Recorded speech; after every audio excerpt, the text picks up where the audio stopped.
আসসালামু আলাইকুম। আশা করি তোমরা সবাই অনেক ভালো আছো।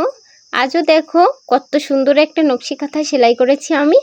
আজকে আমি তোমাদের এই নকশি কাঁথাটি সেলাই করা দেখাবো। এখানে দেখো আমি কিন্তু 1.5 ইঞ্চি করে খোপগুলো আগে থেকে কেটে নিয়েছি।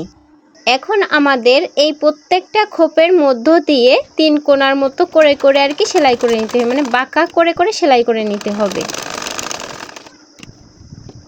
এখন দেখছো দেখতে কিন্তু 3 কোণার মতো লাগতেছে প্রত্যেকটা ইসের মধ্য দিয়ে।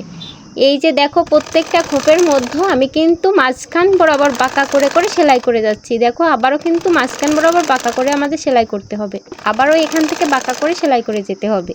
ঠিক একইভাবে সম্পূর্ণ কাঁথাটাই কিন্তু সেলাই করে যেতে হবে।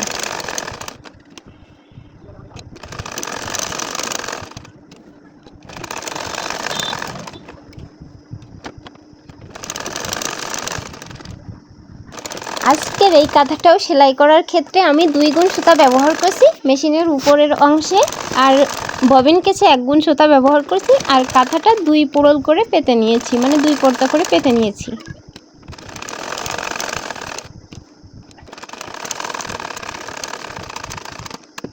আমার কিন্তু এই লাইনটা ধরে সেলাই করা শেষ। এখন আমি আরও একটা লাইন সেলাই করে দেখাবো। এইখানে কিন্তু 2টা ঘর মিলে একটা লাইন হয়েছে।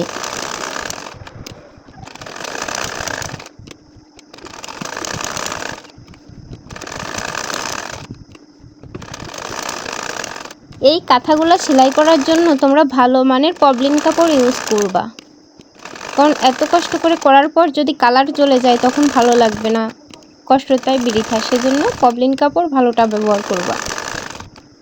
আর পাতলা কাপড়ের উপর কখনোই করবা না, অর্থাৎ ভয়েল কাপড়ের উপর করলে কুঁচকে যাবে সেলাইগুলা।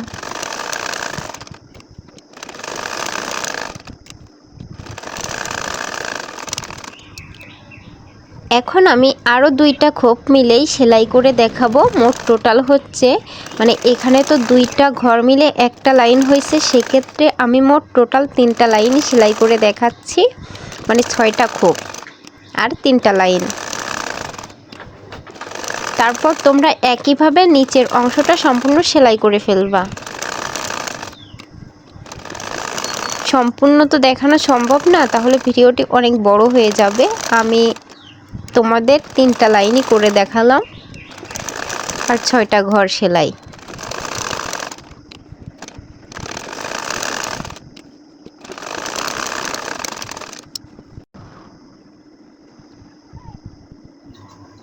আমার সেলাই করা শেষ। এখন অফ ক্যামেরাতে বাকিটা করে নেব। দেখো কতটা সুন্দর লাগতেছে এখনই। আর আসলে আমার ক্যামেরাটা অফ হয়ে গেছিলো, সেজন্য বাকিটুকু দেখাতে পারলাম না। এখন এখান থেকে যে খোপগুলা বাকি রয়েছে তার মধ্য দিয়ে আমাদের সেলাই করে যেতে হবে। এখন দেখো উল্টা দিক থেকে কিন্তু আমি সেলাই করতেছি, মানে 3 কোণার মাথার যে কোণাটা যে দিক থেকে, সেই দিক থেকে কিন্তু দেখো এই যে উল্টিভাবে সেলাই করে যাচ্ছি। আসলে এটা আমি মুখে বলে তোমাদের বোঝাইতে পারবো না, তোমাদের হচ্ছে আমার সেলাইটা দেখে একটু কষ্ট করে বুঝে নিতে হবে, কারণ আজকের এই সেলাইটা অনেক সহজ, কিন্তু সহজ জিনিস আমার কাছে আরও জটিল মনে হয় কেন জানি না। এখন ভালোভাবে আসলে আমি বোঝাতে পারলাম না, এর জন্য দুঃখিত। তোমরা একটু কষ্ট করে বুঝে নাও। কিন্তু কাঁথাটা আসলে অনেক সুন্দর, যেটা বলে বোঝানো যাবে না। এখন আমি আবারও এইখানে দেখো ওই যে কোণা, ওই দিক থেকে কিন্তু হবে না, এখান থেকে এখান থেকে এই খোপের ভিতর উল্টা দিক থেকে এই যে দেখো আমি করে নিয়ে গেছি, নিয়ে এসে আরও একটা খোপ, মানে টোটাল আমাদের কিন্তু এখানেও 2টা খোপের মধ্য দিয়ে সেলাই করে যেতে হবে।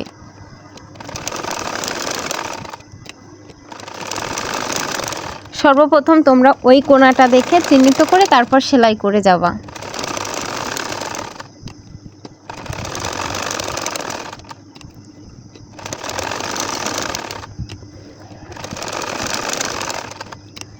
আমার চ্যানেলে যদি কোনো আপু বা ভাইয়া নতুন হয়ে থাকো, তাহলে অবশ্যই আমার চ্যানেলটিতে একবার হলেও ঘুরে আসবা, আর লাইক কমেন্ট শেয়ার তো অবশ্যই করবা, আর সাবস্ক্রাইব করতে কিন্তু ভুলবা না।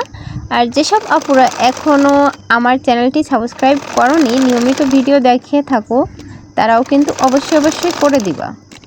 আর এই কথাটা আমি জানি না কতটুকু বোঝাইতে পারছি, তারপরেও যদি বুঝতে না পারো আমাকে কমেন্ট করবো, আমি চেষ্টা করব তোমাদের কমেন্টের রিপ্লাই দেওয়ার জন্য।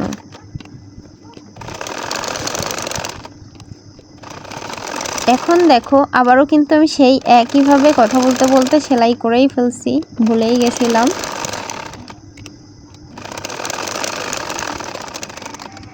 এখন আমি অফ ক্যামেরাতে বাকিটা করে নিব একইভাবে। দেখো কতটা সুন্দর লাগতেছে। সবাই ভালো থেকো, সুস্থ থাকো। আল্লাহ হাফেজ।